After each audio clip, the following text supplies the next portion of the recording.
Assalamualaikum warahmatullahi wabarakatuh. Kembali lagi bersama saya Miftah Huda dalam Bicara Bola.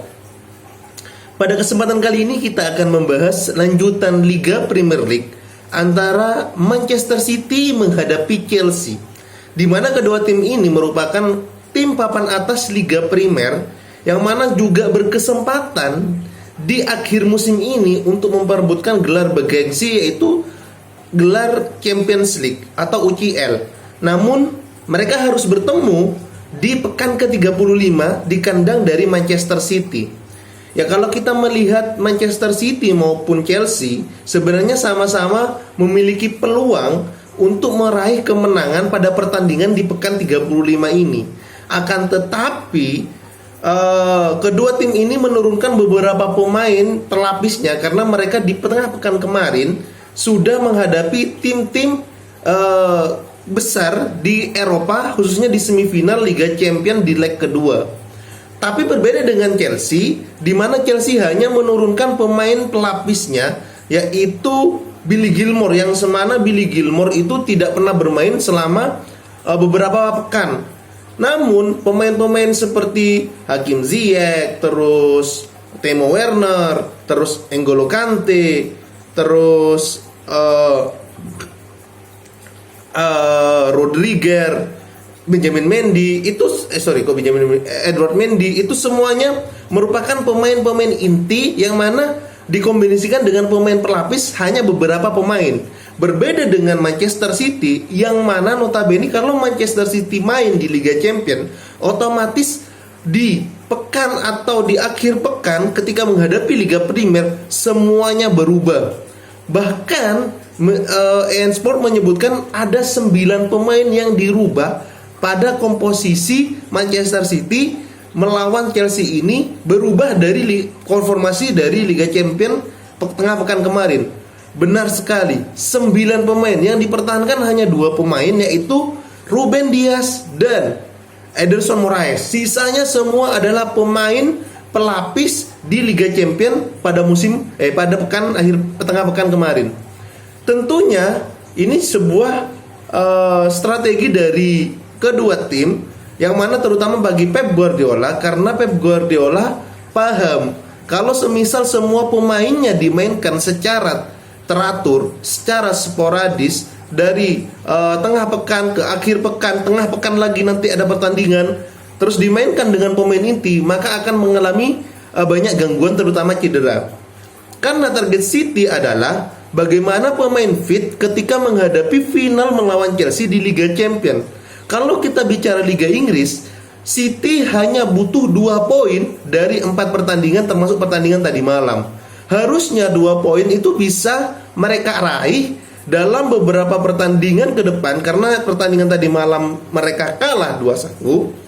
Maka 2 poin harusnya bisa diraih di 3 pertandingan ke depan, yang notabene musuhnya lebih mudah daripada menghadapi Chelsea seperti itu. Makanya banyak pemain inti yang main di Liga Champions tidak dimainkan oleh Pep, dan Pep melakukan rombak formasi maupun rombak pemain di situ. Ya, kalau kita melihat dari strategi, ketika pemain yang dimainkan adalah Ferran Torres, Gabriel Jesus, Aguero, terus Raheem Sterling, terus di situ ada Rodri, Joao Cancelo, Benjamin Mendy, terus 3 center back Nathan Ake, terus Ruben Dias sama Laporte. Tentu jelas ketika ada 3 back, tentu mereka menggunakan strategi 3-4-3. Pada awalnya saya berpikir demikian.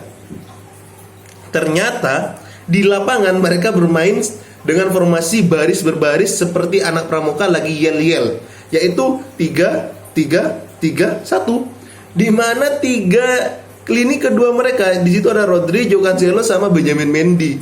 Dengan 3 di depannya ada Aguero di tengah, terus Raheem Sterling, terus Ferran Torres dan Gabriel Jesus. Itu sesuai dengan komposisi pemain ketika diturunkan. Namun di lapangan tentu berbeda, di mana yang bergerak ke lini sayap yaitu Gabriel Jesus dan Raheem Sterling, sedangkan striker mereka yaitu Ferran Torres dan Aguero. Sedangkan lini tengahnya hanya dikuasai oleh Rodri. Sesekali Sterling turun untuk menjemput bola, Dan lini sayap untuk fullback Benjamin Mendy dan João Cancelo itu diberikan kebebasan untuk naik ke atas. Dan João Cancelo sesekali juga ikut bantu ke lini tengah ketika Rodri membutuhkan bantuan di lini tengah. So far dalam pertandingan tadi malam antara Manchester City melawan Manchester City melawan Chelsea itu berjalan sangat bagus. Bahkan di babak pertama penguasaan bola itu 50-50. Ya hanya beda berapa persen lah dimenangkan oleh City. Dan bahkan City mampu meraih gol di babak pertama karena kesalahan dari back Chelsea, yaitu Christensen, yang mengakibatkan dia juga cedera. Nah, ini yang tidak diinginkan oleh Pep Guardiola untuk pemain-pemain Manchester City. Ketika pemain inti yang diturunkan dan mengalami cedera, tentunya akan mengalami kerugian. Untuk bagaimana di akhir musim ini mereka akan menghadapi final yang benar-benar mereka inginkan, final yang benar-benar mereka butuhkan dan untuk meraih juara. Ketika pemain inti ada yang cedera, tentu merupakan suatu kerugian. Apakah Christensen akan sampai akhir musim cederanya? Kita patut tunggu. Akan tetapi dengan cederanya Christensen, kita memiliki opsi bahwa lini belakang dari Chelsea agak sedikit kekurangan pemain karena Christensen mengalami cedera. Nah, terbukti gol pertama pun tercipta dari kesalahan Christensen yang mana tidak mampu menghalau bola sehingga dia cedera dan diterima oleh Gabriel Jesus, dan Gabriel Jesus mampu memberikan bola kepada Aguero namun tidak bisa dimanfaatkan. Akhirnya Raheem Sterling menciptakan gol.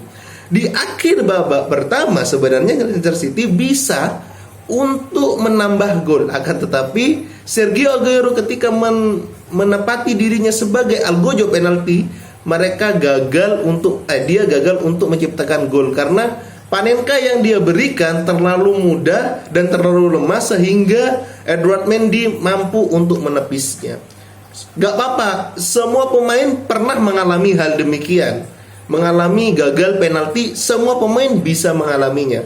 Akan tetapi ketika pemain ini, khususnya Manchester City pada keseluruhan, itu bermain sangat efektif dan komplit, tentunya akan memberikan dampak signifikan di paruh babak kedua. Di paruh babak kedua pun mereka bermain sangat bagus pada dasarnya. Akan tetapi Chelsea lebih pintar dari segi taktik. Ya mungkin karena mereka sudah padu di masing-masing pemain, karena mereka lapis utama pemain-pemainnya rata-rata lapis utama, jadi mereka lebih paham untuk mengalirkan bola.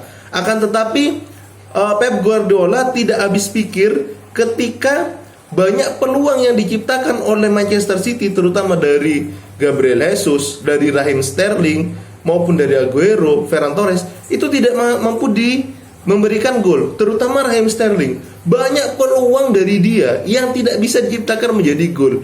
Di babak kedua saja seharusnya dia bisa menembak bola yang mana sudah matang menghadapi dengan kiper. Dia menunggu sehingga mampu keblok oleh Zuma. Bahkan si Sterling ini dilanggar oleh Zuma, namun wasit tidak memberikan penalti kepada Manchester City, sehingga Manchester City mengalami kerugian karena tidak diberikan penalti. Alhasil gol demi gol dari Chelsea diciptakan di babak kedua oleh seorang Hakim Ziyech dan menit 90 oleh seorang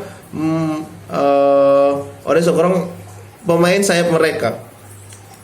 Tentunya kekalahan ini menjadi kekalahan kedua kalinya Pep Guardiola menghadapi Thomas Tuchel di kancah sepak bola Liga Inggris ataupun turnamen di Inggris, karena sebelumnya mereka kalah di FA Cup dengan skor 1-0 sama juga dengan pemain pelapis, dan di sini di pekan ke-35 mereka juga kalah kepada Thomas Tuchel sama juga dengan pemain pelapis. Dan semoga Pep Guardiola dengan melihat gaya bermain Chelsea ini, Pep Guardiola bisa untuk memahami taktik yang akan dimainkan ketika di final UCL, karena Chelsea pada dasarnya hanya menggunakan satu strategi dengan satu formasi dan satu taktik dengan gaya bermain yang sama. Pada dasarnya seperti itu. Semoga Pep Guardiola belajar dari kekalahan ini dan berbenah untuk ke Liga Champion, final Liga Champion, dan memenangkan gelar Liga Champion. Itu pada kuncinya. Kalau untuk Liga Inggris 2 poin bisalah untuk Pep Guardiola. Ayo City bisalah untuk 2 poin untuk meraih juara Liga Premier League dari sisa 3 pertandingan tersebut. Tapi City akan menjadi juara ketika nanti malam Aston Villa mengalahkan Manchester United. Tentunya kita berharap ya di situ untuk sebagai fans. Tapi 3 pertandingan disapu bersih, cukuplah untuk City juara. See you guys.